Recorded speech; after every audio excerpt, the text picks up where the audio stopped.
नमस्कार, मैं अमनदीप पिलानिया और आप देख रहे हैं पंजाब केसरी टीवी। इस वक्त हम जींद के एकलव्य स्टेडियम में मौजूद हैं।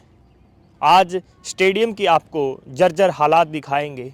कुछ दिन पहले आपने देखा है किस प्रकार देश के दो नौजवान युवा सरकार की कमियों की वजह से, अधिकारियों की खामियों की वजह से अपनी जान दे देते हैं। बात करते हैं हम लाखन माजरा गाँव के हार्दिक राठी की और बहादुरगढ़ के अमन की। सरकार की जो कमियां और खामियां हैं वो हरियाणा के हर स्टेडियम में आपको देखने को मिल जाएगी। सरकार खेलों के लिए बड़ी बड़ी बातें करती है। वैसे तो पूरे देश में हरियाणा को खेल के रूप से एक राजधानी के रूप में देखा जाता है, क्योंकि जब भी पूरे भारतवर्ष में ओलंपिक की गिनती होती है तो हरियाणा प्रदेश सबसे आगे दिखाई देता है। लेकिन सरकार की तरफ से क्या सुख सुविधा उन खिलाड़ियों को दी जाती है वो भी हम आपको दिखाने की कोशिश करेंगे। हालांकि आप लगातार 2-3 दिन से हरियाणा के अनेकों स्टेडियमों की वीडियो देख रहे होंगे किस प्रकार जर्जर हालात है, साफ सफाई की क्या व्यवस्था है। ये जो बास्केटबॉल का पोल है जिसकी चर्चा आज पूरे हरियाणा में है, बहादुरगढ़ में और लाखन माजरा में पोल जो जर्जर हालात में था, कह सकते हैं सरकार जर्जर हालात में है। सरकार को जंग लग चुका है, उन अधिकारियों को जंग लग चुका है जो अपनी मुलायमदार कुर्सी छोड़ने का नाम नहीं ले रहे और धरातल पर जो हकीकत है, सच्चाई है, वो देखना नहीं चाहते। ये देख सकते हैं ये पोल बिल्कुल जर चुका है, कभी भी ये टूट सकता है। ऐसे ही वो जो वाक़या बहादुरगढ़ और लाखन माजरा में हुए हैं वो इसी प्रकार हुए हैं। हार्दिक और अमन अपनी प्रैक्टिस करते हैं और प्रैक्टिस के दौरान इस पोल को वो छूने की कोशिश करते हैं तो ये पोल गिर जाता है, क्योंकि वो बिल्कुल जर खा चुका था। जींद के एकलव्य स्टेडियम की बात करें तो साल 2017 में मनोहर लाल खट्टर के कार्यकाल में इस स्टेडियम की शुरुआत हुई थी और आप देख सकते हैं कुछ ही सालों में यहाँ के जो पोल हैं रखरखाव अच्छे प्रकार से खेल विभाग के द्वारा नहीं किया जा रहा। उसके बाद ये जर्जर हो चुके हैं और बाकी यहाँ पर हम आपको दिखाने की कोशिश करेंगे। जो यहाँ पर बास्केटबॉल की जो बाउंड्री है वो बिल्कुल खस्ता हालात में है। यहाँ पर जालियाँ हैं, ये देखेंगे तो जालियाँ बिल्कुल फटी पड़ी हैं। यहाँ पर आप देख सकते हैं।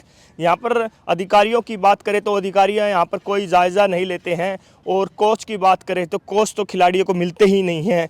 सरकार बातें करती है और जब कोई खिलाड़ी अपने दम पर और अपने परिवार की मेहनत पर खेलता है और प्रैक्टिस करता है, उसके बाद देश के लिए मेडल लेकर आता है, तो ये खिलाड़ी बड़ी बड़ी गाड़ियों के काफिलों के साथ स्वागत करते हैं और वाहवाही लूटने का काम करते हैं। लेकिन खिलाड़ियों को क्या मिलता है? ये जर खाए हुए पोल, ये जर खाई हुई व्यवस्था।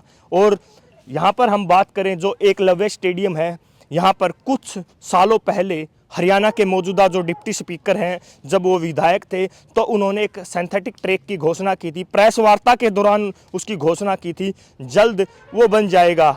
अभी भी वो निर्माण के कार्य में लगा हुआ है। लगभग 5 महीने का समय हो चुका है, अभी तक वो निर्माण कार्य में चला हुआ है। लंबा समय हो चुका है, कई बार उसकी चर्चाएं भी हो चुकी हैं कि सिंथेटिक ट्रैक बनेगा।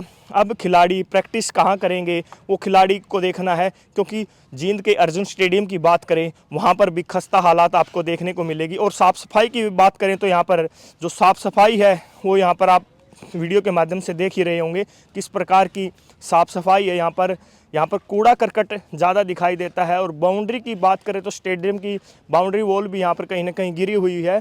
और व्यवस्था तो आप देख ही रहे होंगे, पूरे हरियाणा का यही हाल है। मंत्री जी कहते हैं, कुछ दिन पहले आपने एक वीडियो भी देखी होगी, रोहतक में प्रेस वार्ता के दौरान एक पत्रकार महोदय कहते हैं मंत्री को, मंत्री का नाम है कृष्ण बेदी, कि रोहतक ज़िले के स्टेडियम हैं आज जर्जर हालात में हैं। सुनने की बजाय मंत्री जी तो पत्रकार पर ही गुस्सा करते हैं कि आप हमें लिस्ट दीजिए, हम जायज़ा लेंगे।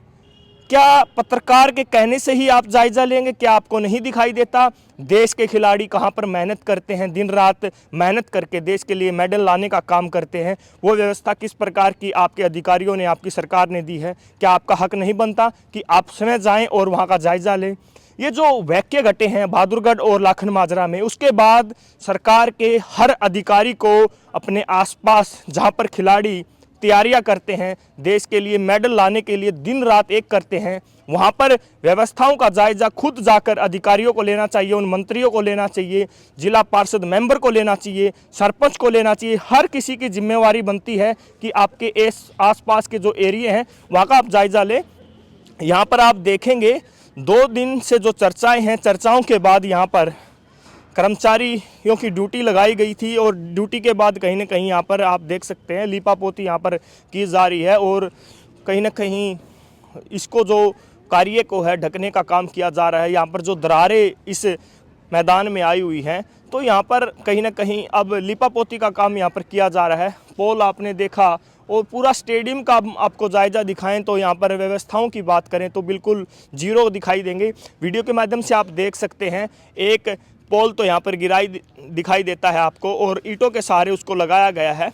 और एकलव्य स्टेडियम की बात करें तो लगभग 2017 में इसको शुरुआत किया गया था, लंबा समय नहीं हुआ है और यहाँ पर हालात बिल्कुल ख़राब हो चुकी हैं और यहाँ पर बिल्कुल जीरो आपको यहाँ पर हालात दिखाई देंगी, जर्जर हालात आपको इस स्टेडियम की दिखाई देती है।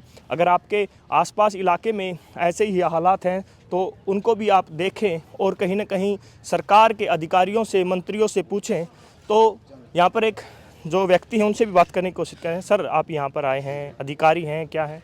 नमस्कार सर, मैं यहाँ डिपार्टमेंट में से फुटबॉल कोच हूँ और एकलव्य स्टेडियम में मेरी ड्यूटी है। तो जैसे आपने देखा होगा सर, ये ऑलरेडी सरकार की नॉलेज में, हमारे ऑफिस की नॉलेज में डाल दिया गया है। और ये जैसे कल या हमें पता चला था यहाँ गड्ढे, क्योंकि यहाँ सेंटर नहीं चलता सर, यहाँ कोई कोच नहीं है अभी बास्केटबॉल का। तो जितना हो सके अभी इसको मतलब फास्ट ट्रैक पे काम चल रहा है और कोशिश रहेगी जल्दी ही आपको, अगर आप कल आते तो शायद आपको ये दोनों चीज़ें ठीक मिलती, क्योंकि दोपहर का टाइम दिया हुआ उसने वेल्डिंग वाले ने, वो आएगा और इसको ओके कराएंगे अभी इस पे करके। तो सर, जैसे बहादुरगढ़ और लाखन माजरा की बात करें तो उस घटना के बाद ही कहीं ना कहीं संज्ञान लिया जा रहा है अधिकारियों की तरफ से। उससे पहले कहीं ना कहीं ये जो जर खाए पोल दिखाई नहीं दिए किसी को। सर, आपकी बात जायज़ है कि हम आपको लग रहा है कि ऐसे, बट वो दिक्कत वहीं आ जाती है सर। जैसे यहाँ पे कोच नहीं है सर, अब कोच नहीं होने से क्या है, कितना काम, और ये काफ़ी टाइम से शायद इन पे पेंट वगैरह भी नहीं हो पाया। और ये जैसे आप बता रहे थे पीछे की सफाई का भी इसमें करके, ये कॉलोनी से भी कंप्लेंट आई थी सर, क्योंकि इसकी फेंसिंग चारों तरफ से खुली है सर। आप देखो ये भी टूटी हुई है और उस साइड से भी टूटी है। तो अननेसेसरी लोग भी आते हैं और उसको, ये सिर्फ हमें सुनने में ऐसा आया था कि यहाँ पे दिन में बच्चे आते हैं, बॉयज़ गर्ल्स आते हैं, और जो कंप्लेंट आई थी तो ये कहने पे फिर ये साफ़ किए हैं। अभी जस्ट इसको उठाने के लिए इसलिए कि थोड़ा सूखेगा तो वो लेबर उठाएगी इसको। क्या नाम है आपका?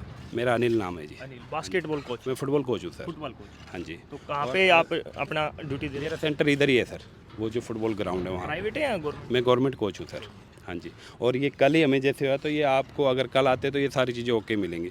आप एक दिन का टाइम दीजिए, आपको ये भी सारा ओके मिलेगा और सारा ओके मिलेगा। हाँ जी। तो आप देख सकते हैं अनिल फुटबॉल कोच हैं, 2 यहाँ पर मौके पर पहुँचे हैं और जैसे कि हमने बताया अब कहीं ना कहीं यहाँ पर सुधार की कोशिश की जा रही है। लेकिन अब सुधार किसके बाद किया जा रहा है? जो बड़ी बड़ी घटनाएँ घटी हैं, 2 वाक़ये घटे हैं, देश के 2 जवान खिलाड़ी अपनी जान दे देते हैं सरकार की जर्जर हालात और अधिकारियों की वजह से, उसके बाद कहीं ना कहीं अब संज्ञान लिया जा रहा है।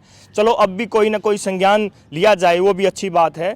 हार्दिक के पिता कहते हैं कि जैसे मेरे बेटे की मौत हुई है, ऐसी हालात, ऐसी व्यवस्था की वजह से किसी दूसरे का बेटा ना जाए। जींद के एकलव्य स्टेडियम से हमने आपके सामने ये मौके के हालात दिखाए। इस वीडियो के माध्यम से आप अपने आसपास के एरिया के बारे में बता सकते हैं किस प्रकार की व्यवस्था आपके आसपास के एरिया में है। जींद से पंजाब केसरी के लिए मैं मनदीप पिलानिया। हमसे जुड़े रहने के लिए हमारे YouTube चैनल को सब्सक्राइब करें और नई वीडियो की नोटिफिकेशन के लिए बेल आइकॉन को दबाएं। अगर आप ये वीडियो Facebook पर देख रहे हैं तो लाइक जरूर करें और ज्यादा से ज्यादा शेयर करें। धन्यवाद।